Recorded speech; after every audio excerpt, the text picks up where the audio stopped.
Are you ready?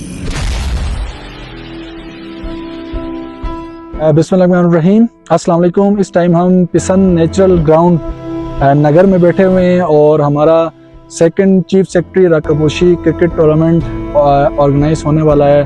इसकी opening ceremony 3 अक्टूबर को है और इसकी फाइनल सेरेमनी 4 अक्टूबर में है। इसमें टोटल 3 टीमें पूरे गिलगित बल्तिस्तान से शामिल हो रही हैं, जिसमें एक टीम दियामर की है, एक हुंजा की है और एक नगर की है।